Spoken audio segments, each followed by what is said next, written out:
God's Not Dead is a 2014 American Christian drama directed by Harold Cronk. The movie was produced by Michael Scott, David A.R. White, Russell Wolfe, and Anna Zielinski under PureFlix production. The film stars Shane Harper as Josh Whedon, Kevin Sorbo as Professor Jeffrey Redinson, along with David A.R. White and Dean Cain. Released on March 21, 2014, God's Not Dead tells the story of a young Christian college student whose fate is put to the ultimate test when he refuses to deny the existence of God. And this is where the story begins. Imagine walking into a classroom on your first day of college, only to discover that your professor has given you one impossible choice: deny God or defend your faith in front of everyone. This is the story of Josh Whedon, a young Christian student whose faith is about to be tested in a way he never expected. Josh begins college excited about his future. He is a committed Christian, and his faith is an important part of his life. But everything changes when he enrolls in a philosophy class taught by Professor Jeffrey Redinson.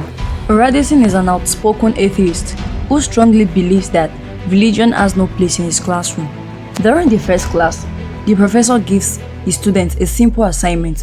He wants them to write down a statement declaring that God does not exist and sign it. For most of the students, it seems like an easy way to get through the class, but Josh refuses. He cannot bring himself to deny something he genuinely believes. The professor notices his refusal and decides to make an example of him. Instead of allowing Josh to simply move on, Redinson challenges him to defend the existence of God before the entire class. Josh now has to stand in front of his classmates and argue against his professor's position. At first, Josh is terrified. He realizes that this isn't just about getting a good grade anymore. His education, his relationship, and even his future could be affected. But Josh decides that if he truly believes in God, he cannot abandon that belief simply because standing up for it has become difficult. So he begins preparing. He studies argument about faith, science, philosophy, and the existence of God. Meanwhile, the movie introduces several other characters whose lives are facing their own struggles. Reverend Dave is dealing with difficulties as he tries to help people in his community. Another storyline follows a Muslim woman whose relationship with her father becomes increasingly difficult because of her growing interest in Christianity. There is also a wealthy businessman whose success has made him arrogant and distant from the people around him. And there is Professor Redinson himself. Behind his confident appearance is a man carrying deep resentment and painful experiences from his past. As the story continues, Josh begins presenting his arguments in class. Each time, he faces questions and criticism from his professor. But instead of giving up, Josh continues defending his faith. His confidence slowly grows. However, his decisions come with consequences.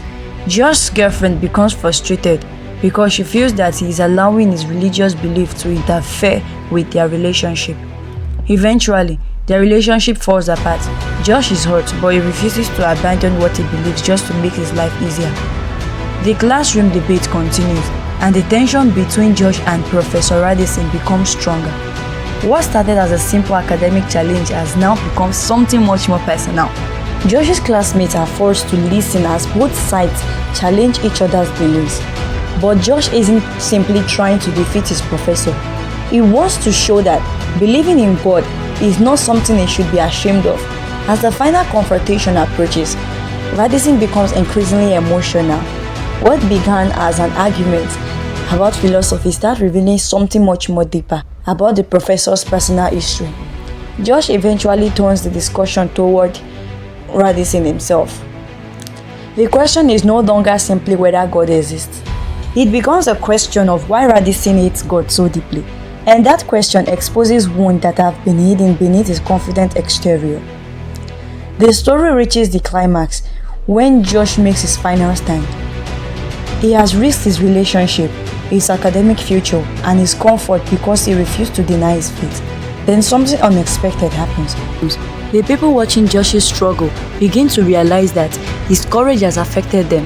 The story moves beyond the classroom, showing different people experiencing moments of faith, doubt, forgiveness, and transformation. By the end, Josh's journey has become more than a debate about whether God exists. it has become a story about courage. Josh learns that standing for what you believe in can come with a price, but sometimes the greatest test of faith isn't when everything is going well, it is when standing alone feels like the easiest thing to avoid. And that is the heart of God's not dead. Faith is easy to claim when there is no pressure. The real test comes when you have something to lose. But Josh's story shows that one person's courage can influence people far beyond what you can see. And sometimes, taking a stand for what you believe can become the beginning of something much bigger. And that brings us to the end of God's Not Dead. The movie reminds us that faith isn't always tested when life is easy. Sometimes it's tested when you are standing alone and everyone expects you to give up. Josh could have chosen the easy way out. He could have written the words his professor wanted, protected his grade, and walked away, but he chose to stand by what he believed. And whether you agree with every argument in the movie or not, one message remains powerful. Courage means standing for what you believe, even when standing alone is difficult. If you enjoyed this movie recap, don't forget to like, subscribe, and turn on the notification bell for more inspiring movie stories. And remember, never be afraid to stand for what you believe in. Thank you for watching, and I'll see you in the next movie. Stay blessed and keep the faith.